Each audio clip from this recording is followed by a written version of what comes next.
Welcome to my channel.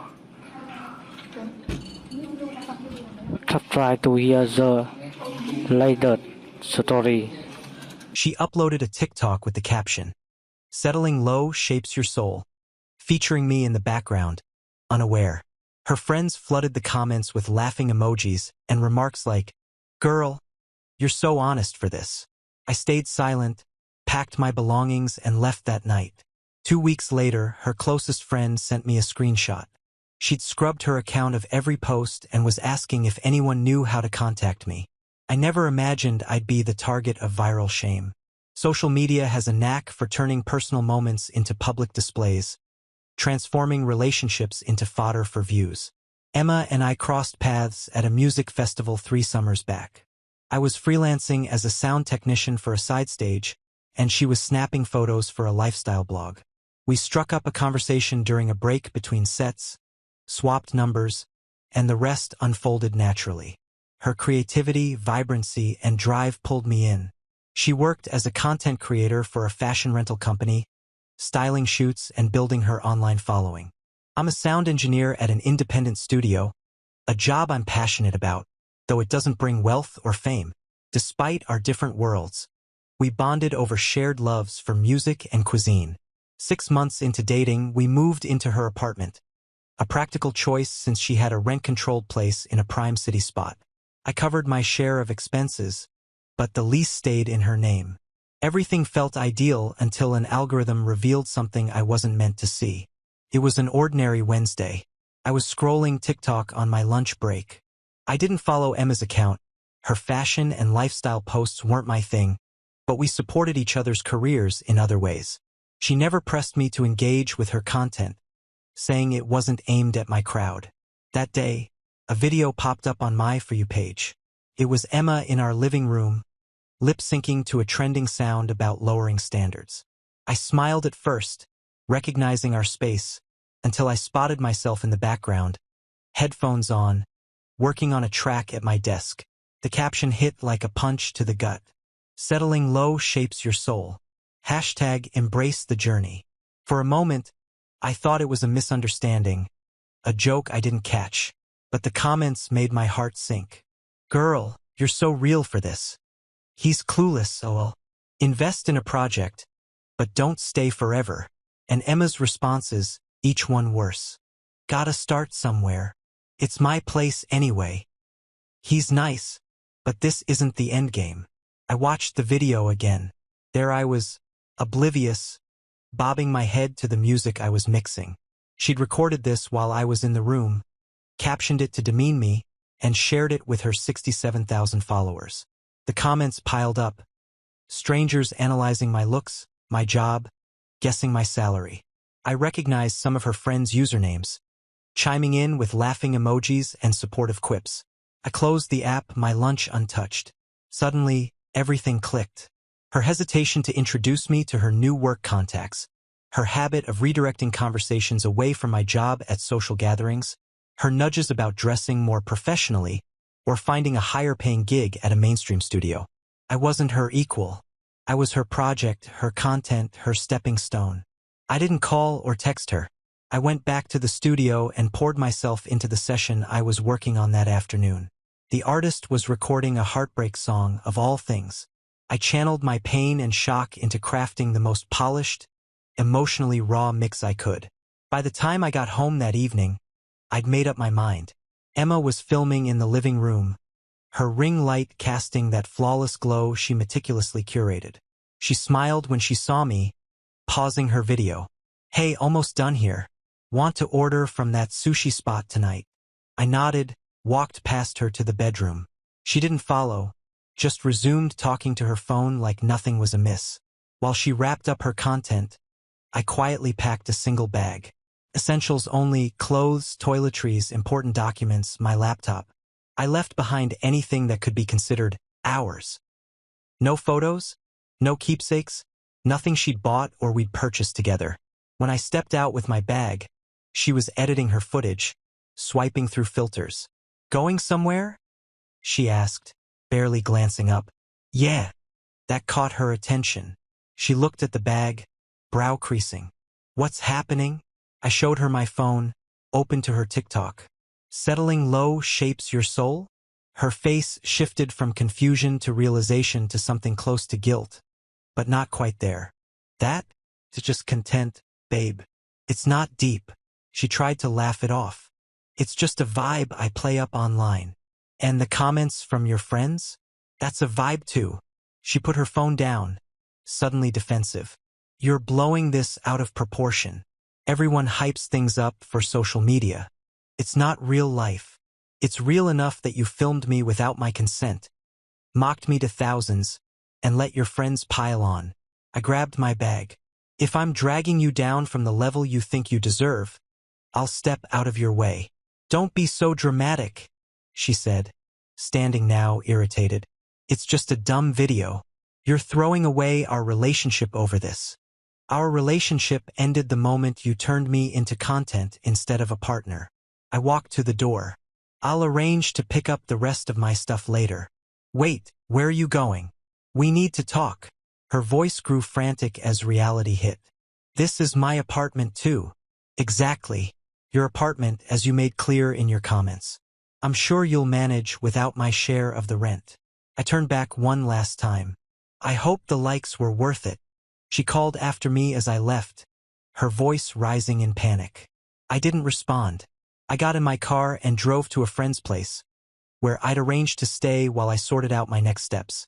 That night, my phone lit up with messages from Emma, defensive at first. It was just a joke. Then angry. You're proving my point by being so fragile. Then tearful apologies. Please come back. I'll delete it. I sent one reply. I deserve better than being someone's punchline or stepping stone. Don't contact me again. Then I blocked her. The next day at the studio, I threw myself into work. The owner, Marco, sensed something was wrong but didn't push. He just handed me a tough project, a singer with flawless pitch but shaky timing, and said, "Thought you'd want something to sink your teeth into." I was thankful for the distraction and his quiet support. That evening, Emma's old roommate, Lila, messaged me. We'd always clicked, bonding over our love for obscure jazz that Emma found too chaotic. Just checking on you, she wrote. What Emma did was awful. A few of us have called her out privately. I appreciated it but kept my reply short. I didn't want to fuel drama or turn her friends against her. I just wanted space to heal and move on. 3 days later, something unexpected happened. The artist whose breakup song I'd mixed the day I saw the TikTok shared a clip on Instagram, tagging me and the studio. It gained traction in our local music scene. Not viral, but enough to catch industry eyes. By week's end, my professional Instagram followers had doubled, mostly local artists and producers. Marco called me into his office that Monday. That track's getting buzz, he said, leaning back. 3 indie labels called asking who mixed it. I nodded, unsure where this was headed. Riverside Records wants to offer you a 6-month contract gig, working with their up-and-coming artists. My jaw dropped. Riverside was a top-tier indie label in the area, the kind of break sound engineers dream of. It's based in Portland, Marco added. I'd hate to lose you, but this is a no-brainer opportunity. I was floored. When do they need an answer? End of the week. They sent the details already. I spent the next few days weighing the offer, talking to industry contacts, fine-tuning terms. It was real, solid, a potential game changer. By Friday, I'd signed on. That weekend, I arranged to grab the rest of my stuff from Emma's place while she was at a content creator event. A mutual friend oversaw things to keep it smooth. I took only what was undeniably mine, leaving behind even gifts she'd given me. As I packed the last of my gear, my friend looked uneasy. You should know Emma's been struggling.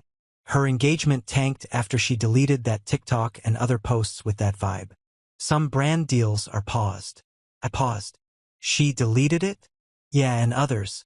Her followers turned on her when the hype faded. People called it cruel and toxic. A few bigger creators stitched it, pointing it out as a relationship red flag. I hadn't sought revenge or public vindication. I just walked away from a situation where I wasn't valued. The fallout happened on its own, the natural consequence of posting cruelty for clout. I'm not cheering for her to fail, I said honestly. I just couldn't stay with someone who saw me like that. My friend nodded. For what it's worth, I think she's genuinely sorry. Not just for the backlash, but for what she did. Maybe, but regret couldn't undo the betrayal. 2 weeks after I left, as I was finalizing my move to Portland, Lila sent me a screenshot of Emma's private Instagram story. A black screen with text. Does anyone know how to reach Sam? It's urgent. Lila's message read, heads up, she's trying to find you. She heard about the Riverside deal through someone at the studio and is telling everyone she always saw your potential. I thanked Lila but didn't act. Emma's sudden interest now that my career was rising confirmed everything about her character. 3 days before my move, she found my work email through the studio's site. Sam, please, we need to talk. I screwed up, I know. It was just dumb content for views, not how I feel. I'm so proud of your new gig. I always knew you were gifted. Please let me fix this. I miss you. I love you. I sat with the email for a day before replying. Emma, I wish you success and happiness. What happened wasn't a misunderstanding or a joke gone wrong. It was a lack of respect. This job doesn't define my worth, just as your TikTok didn't. I'm the same person doing work I love. The difference is I now know my value. Please don't reach out again. I moved to Portland the next week. The Riverside gig was intense, thrilling, everything I'd hoped for professionally. I found a modest but cozy apartment, made new connections, and started dating again carefully with stronger boundaries. 6 months later, when my contract was extended and then made permanent, I reflected on how one TikTok had upended my life. I heard updates about Emma through mutual friends. She'd shifted her content to focus on genuine relationships and self-improvement, posting apology videos and critiquing toxic online culture, ironically gaining more followers than before. She never named me or mentioned the incident, but those in the know understood. Recently, I mixed a track getting steady radio play in the Northwest. In a short interview with a local music blog, the writer asked if there was a pivotal moment in my career. There was a time I had to choose between seeking approval or honoring my principles. I said, choosing principles opened the door for everything else. I didn't mention Emma, TikTok, or settling low. The lesson was what mattered. Sometimes the strongest response to public shame isn't a loud comeback or a call-out. It's walking away, focusing on your growth, and letting the world sort itself out. I didn't need to tear Emma down to rise. Leaving with my dignity was statement enough. Update. Since this story gained attention, I want to clarify something. This isn't about career success proving someone's worth. I'd have left regardless of what came next professionally. The job offer's timing was chance, not cosmic justice. The real growth was realizing my value didn't hinge on someone else's view or online metrics. For those asking, yes, Emma eventually sent a proper apology. A private, sincere message owning the pain she caused. No excuses or attempts to reconnect. I appreciated the closure. We don't talk, but I hold no grudge. Life's too short, and honestly, that TikTok led me to where I needed to be. Just not in the way either of us imagined.